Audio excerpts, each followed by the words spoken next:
बिस्मिल्लाहिर्रहमानिर्रहीम। इश्तियाक मीर आज फिर आपसे मुखातिब हूँ। और कल जिस तरीके से पेशावर ज़ल्मी ने वो टैलेंट दिखाया जो उनके अंदर छुपा हुआ था, उन्होंने आखिर बाहर निकाल दिया कि हम ऐसी टीम हैं, अगर हमसे 145 रन चेज़ इतने स्लोली होते तो अब इतना बड़ा टारगेट भी हम लगाना जानते हैं रन ऑन द बॉल। जिस तरीके से कल बहुत ज़्यादा मतलब कि पेशावर ज़ल्मी की टीम पे ये कहा जा रहा था, मतलब उनको ज़्यादा डीमोटिवेट किया जा रहा था कि ये क्या टीम है, इस टीम से 145 रन चेज़ नहीं हो रहे थे। भाई साहब, वो पिच कंडीशन ही ऐसी थी क्योंकि वहाँ पर बारिशें हो रही थी और उस पिच पे इतने रन्स मुश्किल से उन्होंने वो चेज़ किया। और वहाँ पर अगर तारीफ़ करें हम तो बाबर आजम और इफ्तिखार की, क्योंकि उन्होंने रन्स थोड़े बहुत बटोरे तो आई थिंक वो मैच निकल गया था।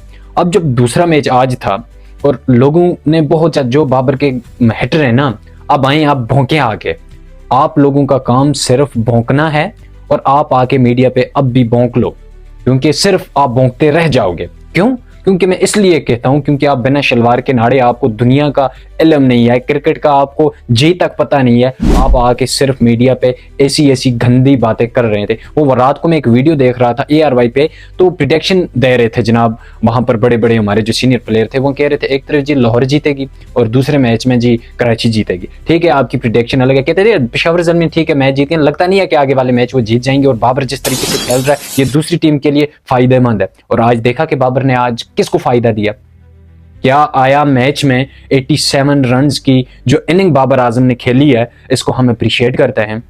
और सब लोग आपकी वजह से या मेरी वजह से उसको गंदा बोलना, उसको मतलब कि डिप्रेशन में लाना, उससे कुछ नहीं होता भाई साहब। उसको दुनिया ने किंग बनाया है और हर कोई बाबर को किंग मानता है और वो किंग है, वो रन्स बनाता है। इतने कम रन्स जो लोग कहते थे कि बाबर बनाता है, इस रन्स का कोई फायदा नहीं है टीम को, तो आज पता चल गया होगा आपको कि बाबर कैसा प्लेयर है। बाबर ने वो मेहनत की है, वो स्ट्रगलिंग की है और वहां से उठ के वो इस जगह पर पहुंचा। कैप्टन है और कैप्टन की तरह उसने आज इनिंग को बेल्ट किया और इस तरीके से। हाँ, दूसरी तरफ आप बात करते हैं खुशल मेंडिस की, श्रीलंका का कीपर है। और मोहम्मद आरिस, मोहम्मद आरिस आप क्या कर रहे हो यार, आप अपने चीज़ों को चेंज करें। जो ये कह रहा था कि बाबर आजम का स्ट्राइक रेट का मसला, वो खुद कह रहा था, आज अपना उसको स्ट्राइक रेट निकल चुका है।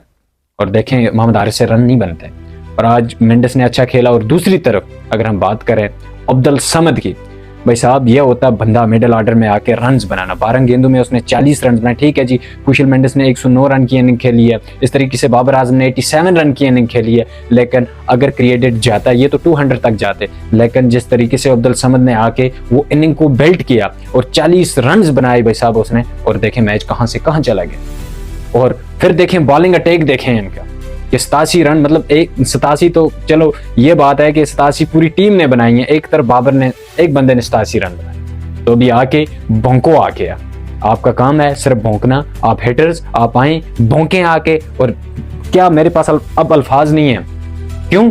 क्योंकि भाई साहब बाबर अच्छी इनिंग खेल रहा है भाई साहब। ये नहीं है कि मैं कह रहा हूँ कि वो T20 का प्लेयर नहीं है या ODI का। भाई साहब जैसी उसके पास वो स्किल्स हैं, वो अपने स्किल्स को उसी तरीके से बिल्ड कर रहा है और अपनी चीज़ों को इंक्रीज कर रहा है डे बाय डे। और वो उस हदूद में घुस चुका है, उस कंफर्ट जोन से वो निकल चुका है बाबर। और जो लोग कल देखें, कल उस बंदे को कितना मतलब जलील होना पड़ा। पहले कहा जी कि जिस तरीके से कोहली ने मैच फिनिश किए आपके, ठीक है मानते हैं बाबर ने मैच फिनिश नहीं किया, लेकिन आपको कुछ चीज़ें यहाँ पर मैं बताऊंगा, शायद आपको याद हो। बाबर ने एक मैच जितवाया था, अगर याद होगा आपको, इंडिया के अगेंस्ट, जो हम कभी भी मैच कभी इंडिया से जीत ही नहीं सकते। क्यों भाई साहब? हमारे पास स्किल्स नहीं है T20 के अंदर हम इंडिया से जीत जाएं। आप 4 मैच हुए एशिया कप में, चारों हार गए। उसके बाद वर्ल्ड कप हुआ, वो भी हम हारे। उससे पहले मैच हुआ, वो भी हम हारे। तो फिर कब हम जीते इंडिया से? ये बाबर की कैप्टनी में हम 2 मरतबा कर चुके हैं, इंडिया को हरा दिया, एक एशिया कप के अंदर और दूसरा मैच 1 साइडेड ही था। जब देखें हार्दिक पांड्या ने विराट कोहली ने जो 2 छक्के लगाए, वो मैच भी हमारा था। मतलब ये नहीं होता था कि 1 साइडेड मैच होता था, 2 साइडेड, यानी कि गेम कंपैरिजन होता था कि हमें पता था कि यहाँ से ये होगा। फिर देखें उसके अलावा 120 रन आप लोगों से चेज नहीं हुआ, फिर कहते हैं जी बाबर ने ये कर दिया। फिर देखेंगे उसके बाद आप देखें एशिया कप के अंदर जब 6 बॉलें 6 रन थे, मतलब मैच 2 साइडेड ही था। तो ये है बाबर आजम। तो मेरा कोई शौक नहीं है कि बाबर आजम के अगेंस्ट जाऊं। क्यों जाऊं भाई साहब? उस बंदे ने क्या कर दिया ऐसा कि हम उसके अगेंस्ट जाएं? उसने वो रन्स बनाए हैं। उसका मतलब जब भी कोई ऐसा प्लेयर अगर पाकिस्तान की तरफ आ रहा है जिसका मतलब नाम उस टॉप ऑफ द लिस्ट, जो लोग कहते हैं कि यार वो सिर्फ बॉलिंग की वजह से पहले माने जाते थे कि यार अब देखें अगर बाबर का नाम पड़ता है तो क्यों भाई साहब हम उसके पीछे लग जाएं। इस बंदे ने पाकिस्तान की तारीख में इतने रन्स बनाए और उसका नाम फ्रंट पे आ रहा है।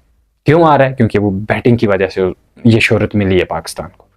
बॉलिंग तो ठीक है, पाकिस्तान हमेशा से अपनी बॉलिंग को अप्रोच देता आ रहा है, लेकिन जिस तरीके से बाबर आजम बैटिंग की वजह से माने जाते हैं और पाकिस्तान का नाम ही देख, कहीं पे जब भी जाओ कवर ड्राइव का नाम ले, बैटिंग लाइनअप तो बाबर आजम। कौन अच्छा है जी क्रिकेट में? तो बाबर आजम। कोहली ठीक है, वो कोहली है यार, उसने उस वो सीनियर के साथ खेल के उस जगह पर पहुंचा है। बाबर के साथ कोई सीनियर नहीं था।